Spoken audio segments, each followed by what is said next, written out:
Ono asabula Kakota laba Furufiga kyakoze Kasuku Frank Ntambi Shalom akatambi weekali mu maaso awo ensonga za Kanali Mugume wamu ne mukyala we Sasha Ferguson munnage nabyo tebinaba kugwera nga kati buli omu ayasa munne okufa obufinga ogenda obbiraba mu maaso awo. Calvin Kayanja naye abiyingiddemu. Driver wa Minisita Kasolo avuddeyo n'alaalika King Saha nti okufa n'obutanyagwa yeesonyiwe mukama we Kasolo nabyo ogenda kubanga wamma obifuna mu maaso awo. Omugamba mutya mwasibye mutya abantu bange Kyoze ne Becky naye ayongedde okulumya abo bonna abaamusekerera okwambala ebitengi ne bbaawe Professor Ssekajja n'amwambaza ebitengi ng'enkola yaffe. Mbasaba viidi no mugimpe like era n'ensaba gwe wenna atannaba kusubscribinga wano ku Suvie News Extra nti mukwano subscribinga era onyigene mu notification bell mesubanga byonna byemba nteekayo wano ku Suvie News Extra. Nyonge okusabirako mu mwenna abalwadde abakosefu tisaba ekisa kya mukama ati ekibatuukeko ba mikwano Suvi Airport Pickup bannange tutwala abantu ku kisaawe n'okubanonda ku kisaawe ate nga tulina ne free wifi so mukwano gwe wenna okwewala abafere abagenda okulimbalimba abagenda okukuseera abagenda okukusaba omuthimbi ogutokomoka kola kintu kimu nkubira ku namba z'essimu weziryawo nze nkutambuza essaawa zonna z'obeera oyagala ate making sure nti otuuse bulungi okitegedde ekintu ekyo munnange okutambula kulaba okudda ku nnyo oba bagamba akatalekeka kuba mulimu omuntu ekintu kyakola nga kyamazima kigenda kukusesa ate nga ye abadde akikola nga lowooza ogenda kunyiiga. Furufiga yagenda n'asabula abakulu bano okuli Shalom Frank Ntambi Kasukulu omu yagenda amuwa levo ye naye munnange twali tumanyi bagenda kumuvuma naye baatukuba omwenda guli obanga omuyitirivu ennyo tebaamuvuma tebakugamba balina bo nga bo nabaatu ebakitwala abasajja bakadde bannange kiri ekirala kibi kirina mamwa kiddugavu nnyo naye bakisindika eri musi bagenda opaakinga ekyalo kyereeta mbu kipaakinga eno mu bakungu bannange nga kibi bannange ekyana kiringa ekiwuka mumanyi kino ekivunyu ono omulala yakonyekonya akagiraasi ka juice wookonera egiraasi ya juice ng'omanyi nti eneezaala juice kibanga wookona egiraasi y'amazzi oba ecupa ya soda bano abantu bayala bannange ndoza bamaze kwesonda bufuta ndowooza ne beekuŋŋaanya bazze mu kamotoka bwe bati nga beefuuyidde bawunya bambi ndowooza beesonza obufuta baatuse naleeti nga bakuŋŋaanya bufuta ndowooza bonna babadde babaliddeko oli ow'omutu ogulinga enduli y'omuti we teyalabiseeko oba yabadde ku sajjala y'amanege anyway byebyo binalengedde omanyi buli omukolo tekula baseefu kubako abaisitazi tekula baisitaza naye ng'omukolo gwabadde massive gwabadde wonderful twanyumiddwa nnyo naye banaye Furufiga mulimu ebintu byayogera nga tebikunyiiza wabula nga bikusesa busesa bannange bano abantu baatukoze bubi mbadde mmanyi Frank Ntambi Shalom Kazuku we balabira vidiyo eno Furufiga gye yakoze nti bagenda kumuwa levo naye munnange nabo byabasuseeko ne baseka busesi kubanga ebigambo ebirimuli bisesa busesa bannange naye nga wetuli kati ate ye Kasuku bannange oba ddalu oba fujjo oba kiki ate mulowooza teyakoze ka vidiyo nga ayina kafilita mbu yakagiwe ku TikTok ng'akalinga ennywanto y'omwana wa Shiba Kalungi n'agamba mbu ye munnange obusungu bwonna Furufiga bwe yamugambye bw'abadde agenze kukola sajjala simanya wa biki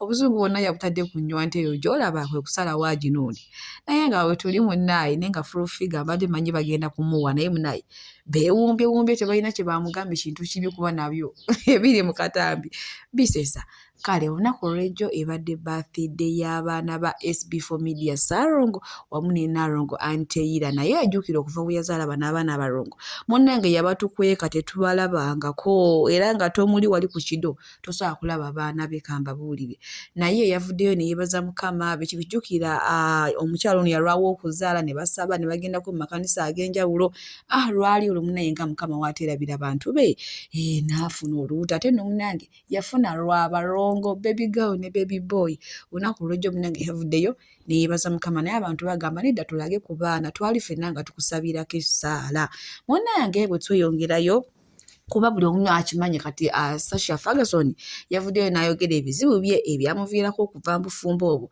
ne Kanali Mugume naye n'ayogera ebizibu bye ebyamuviirako okwawukana n'omukyalo ono agamba omusajja yali mutamiivu nnyo ate bisekiso atayaga wa binyaanyanya ate akola bukyalengi n'abakazi kwegamba nga teyeewana kitiibwa nti oba musajja mufumbo ono omusajja naye n'agamba nti omukazi gwolaba yali ankuba emiggo katanzite omukazi n'agamba oyo gwolaba tamanyi kulabirira na bakazi ba mbuto banaye bingi naye nga ba abantu bagamba Kanali Mugume ofaaki okuvaayo n'oyogera ebigambo biki ekikugoba ng'obufumbo tojja busobola teri kurayibbe byakuuma kitiibwa kya mpeta kati biki by'otuwandiikira tukole tutya ku ffenna bw'onnyonnyola obubi bw'omukyalo oyo kuliko eyamukutuma wano omukyala bwe yali akozesa omukolo gw'obuwumbi obusatu watwebuuzaako Kanali watwebuuzaako tuli bize tuli mu kalulu musajja waffe bamukuba tiyagaasi wano nawali owandiisa omubalu wotottola kiki kyodduka lwaki weewozaako nga tebannakwakyuzinga odduka ki odduka ki mumalira abaana b'abendi obudde teri kurayibbe byasobola bufumbo bw'obeera obufumbo si kusoma mawulire obufumbo si kusoma mawulire si kubeera TikTok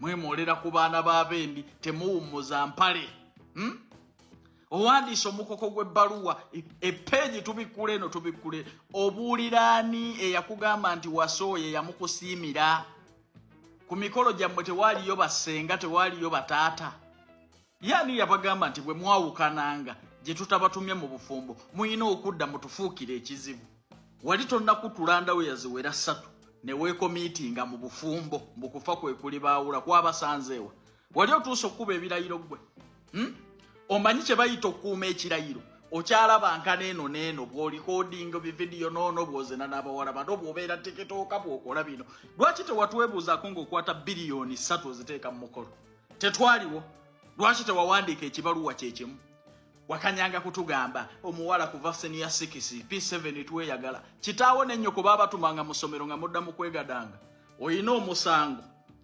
omusango gw'okuzannyira ku mwana w'abendi mulekerawo okumalira abakazi obudde kati owandiise omuge gw'ebbaluwa gulinga gwe twakubuuzizzaako odduka ki ebibuuzo ddamu byaki bye batannakubuuza omukazi tannavaayo nze sirabanga ku musajja yeekulembeza mu lugambo nga gw'odduka ki bw'oba toyina nsobi ki kyodduka abantu bo basanyukira nnyo awali oluyoogaano byewali entalo era nga bo batanyisidde okusala ekigambo buno obufumbo twabulabirawo nga tebusobola kuwangaala isooka omukazi si mwangu n'omusajja naye leka jjuke omusajja avuddeyo n'agamba nti omukazi yali amukuba era penge n'agamba nti taddamu kweyita Mr. Mugume n'agamba nti yeetuume Mrs. Kanali Mugume oluvannyuma lw'omukyala Sasha Ferguson okumuwulanga emigo kati n'omukyala naye avuddeyo n'agamba wembanga nali nkukuba okakasa kati galamira nkukuba ebiririyo ngukubye ddala ate n'ekyala yiga we bakwata abakyala b'embuto naye nga yeesenga asidi ali ku sayidi ya musajja bannange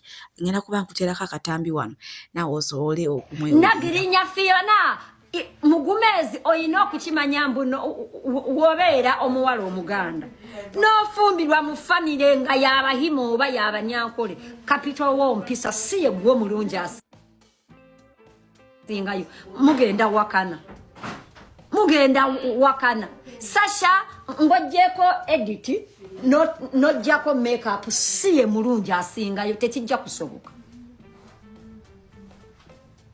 mutu banyabonyereza abaana omwana w'obulenzi bannange tanyweko tuzi. You are destroying the boy. You're destroying his career. You're destroying his future boyfriends and girlfriends.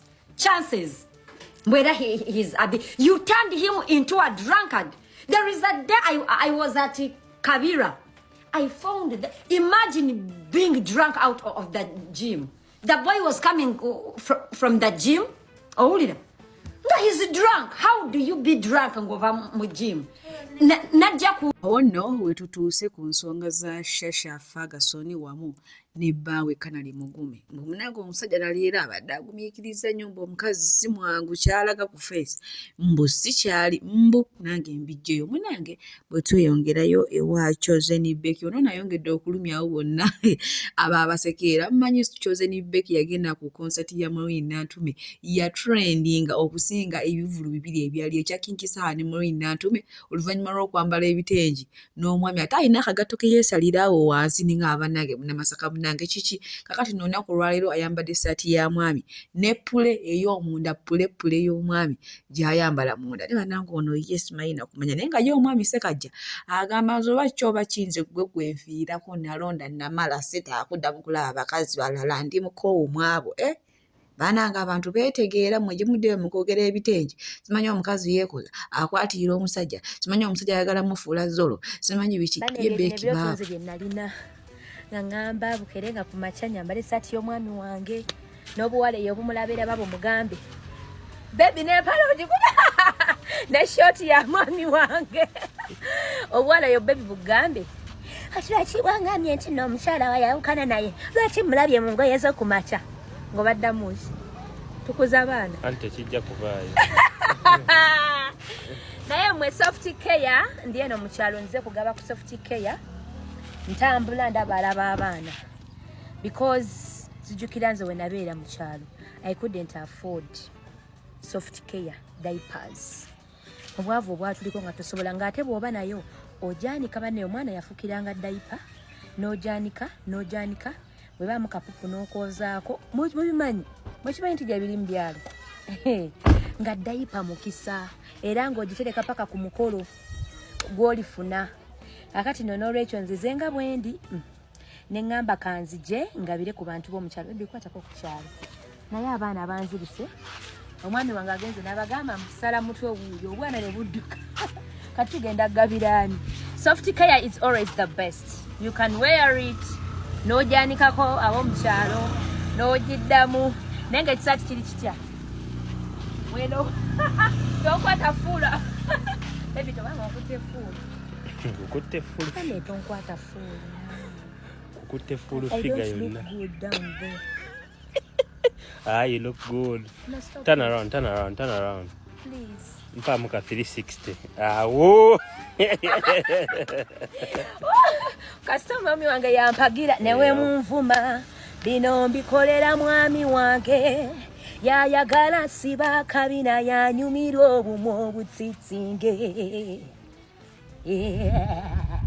Chosen Becky bw'atyo omunanga ate wayongedde okulumya abo bonna abamusekerera yayambaza omusajja ebitengi simanyi era ddala ab'e Masaka obwakatalo balimu yenno Professor Ssekajja agamba nze Becky munnaye enkofiira koba boogedde biki wegamba awe tuli BF Suma Herbal Research Clinic bajanjabisa ddagala lya butonde era nga bajjanjaba endwadde zonna gwe n'omwami atawanyizibwa ensonga z'omu kisenge tomalaako oba oyagala kwongeza mu sayizi ey'ebintu biri bakubireko ate nga bakola ne delivery mu nsi yonna gy'obeera olimu era nga gwe wenna otawanyizibwa ensonga z'okufuka obeera ofukaafuka oli wofuka olumizibwa ofuna peyini ey'amaanyi oba ofuka omusulo nga gulimu olusaayisayi bakubireko oyagala kuleka bulungi oyagala kuleka nga kibebi oyagala kukola matama liiso linnyo ku magulu mukundi ntumbwe njala kiki bakubireko bagenda kubanga ate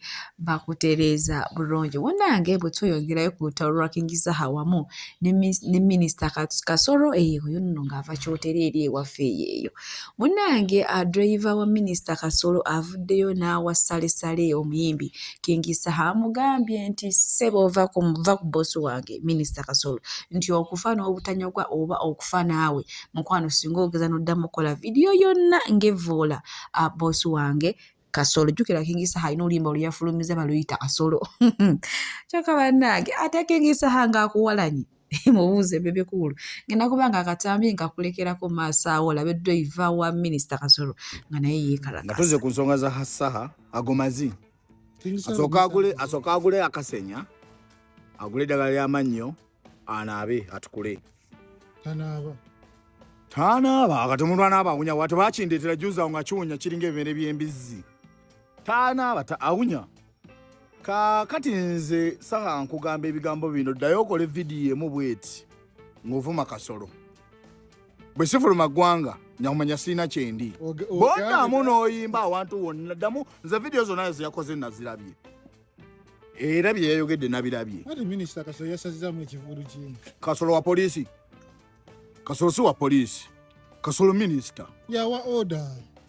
Tasobola kuwa order gamba nti saa esoyi bagisazeemu. Wabula olw'okuba nti oli awunya tategeera ebitafo kyogenda okuuta ebinege bitukule ayasaamirira ku bantu. Kyokka tatukula. Wali omusembereddeko? Wabiwulira. Ayinza okuba aweza emyaka nga 5 naye awunya kavubuka. Awunya kavubuka. Kyokka agenda wali asenga baagala loba mweddagala anaabe. Avembu ekyo ekiwunya. Naye bw'ataave ku bantu. Saa otandika otya okugamba Kasolo nti asazizaamu ekivulu kyo. Saa baamuwa ebbaluwa nsobola n'ozikuwa. Nga bamuwooninga nti ekivulu ky'otegese ekyoteeramu kisaawe. Tetuyina security emala. Ekivulu tekijja kubaawo. Olw'okuba nti bo banywa enjaga balowooza nti asobola okusinga gavumenti eno amaanyi. Tosobola gwe tolina ky'oli. Tosobola okusinga gavumenti eno amaanyi. Bakugambye nti ekivulu tekigenda kubaawo. Tetuyina security. Ekisaawe twetaaga ekisaawe okukuuma abantu abo ababadde bagenda oyingira mu kisaawe twetaaga ndowooza tatanga 3. Bakugambye tetuyina basirikale. Ate golemedde ku kivulu olaga nti ogenda kitegeka lwampaka tosobola. Kati nze njagaladde akola vidiyo emu ng'evuma Kasolo. Baddamu n'alinnya ku stage yonna ng'ayimba ng'ava mu ggwanga. Oyo. Bw'ogambye. N'abakazi buteewa mirembe n'obutamanya bwe balina kugwa. Nawulira bangamba nti ekyo ekivubuka kyawasa muwala wa Sale. Kati gwe omuwala ategeera nga taatawo musajja munene mu ggwanga ofumbira ota omuntu atanaaba muyira amazzi ng'ababooda. Muyira amazzi ng'ababooda. Anti ababooda bwaganona bamuyira amazzi. Kati saa yeetaaga bayimbi banne misa oyambye abantu bangi kiyambe mukiyira amazzi mu kyozi kinaabe kive ku bantu. Anaaba wa wamulaba kodda ng'anaaba. Anaaba naawe. Ng'anaaba wa. Oyo anaaba. Omuntu anaaba gwe ng'onaaba owunyanga ye. Gompuliraako mpunya bwentyo nga saa bw'awunya. Omuntu omutegeera awunyanga nze. Kiwunya kiri Kasolo omusajja ali mu kampeyini ze muyasibye ekivulu kiyimbye agayimba ddayo likodinga ekintu kyonna ng'ovuma Kasolo. Ogenda mukola ki? Mwe muve mu bigambo omuntu anaakola tayogera. Nze mugambe muwadde woninga ddemu ayogera ekigambo kimu. Baddamu nayimba nga nze nfuluma eggwanga. Ffe tubadde tuli eno twesibiddeyo twekwese tetubyogerako tebatumanyi. Kati saa ddayo okole vidiyo emu ng'evuma Kasolo lwojja omanya nti abantu gye bali bulijjo nga baasirika ng'ate balina kye basobola okukola. Kasolo si wa poliisi.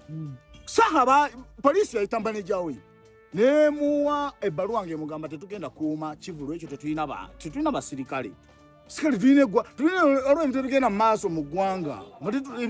Saa kyakikozesa Suvi Airport Pickup era nga tutambuliza ddala abantu okubajja ku kisaawe n'okubatwala ku kisaawe. Tulina badriver abalungi ate nga tulina ne free wifi. So gwe wenna mukwano gwange okwewala abafere okugwa mu babbi kola kintu kimu kubira Suvi Airport Pickup ate osobola okutambula obulungi era n'ebintu byo osobola okubituusa ewammwe wamma nga tewali kibbiddwako. Tukubireko ku namba z'essimu eziri awo WhatsApp n'okuba direct call tugenda kubanga ate ensonga ezo tuzikolerako ddala. Oba oyagala muzaddewo oba baanawo oba ssengaawo jjajjaawo akusurprising oyagala kusurprisingire ku kisaawe ebyo byonna mukwano wano Suvi Airport Pickup tubikolerako ddala. Mukwano okujjukiza weewala abafere kolagana na Suvi Airport Pickup. Ate nga bbeeyi yanseko buseko kati simanyi gwe wena atannaba kubuukinga Suvi Airport Pickup. Omukama bankubire tutambule bulungi. Abalungi abatuwuliriza era abatulaba olunaku olwaleero tukyaddeko ewa Sheikh Ashraf Dembe. Sebo nsanyusa okubalaba. Amannya agange ye Sheikh Ashraf Dembe akola ku bizibu by'enjawulo. Omuntu singa aba alina ebirwadde musomereddwa tumuwa amazzi ga lukuya nga bw'obadde ogalaba. Tugenda abantu ku kyoto ne twokya emizimu emibi egibabaamu n'okulomba edduwa. Abantu singa abeera ng'ali wano atuuse sobola okumulombera edduwa ne waba atatuuse nga mpadde amannya ge naye ng'ali wala. Naneetaase nze enamba yange yeeno eri 0701763711 nammwe bannyinaffe abali ebweru oyagala okuba nti oyagala okulombera ku ddwa ng'olina ebizibu viza zibuze amaka gakolongotana sente zikola zimpita mu ngalo ojja kumpeereza ekifaananyi kyo n'amanyago ebyo byokka bijja kummala nja kukulombera edduwa ojja kutereera olunaku olusembayo mu mwezi mba n'edduwa eyawamu ffenna n'abalwadde bange abakadde n'abapya. Salaamu alaikum warahmatullahi wabarakatuh.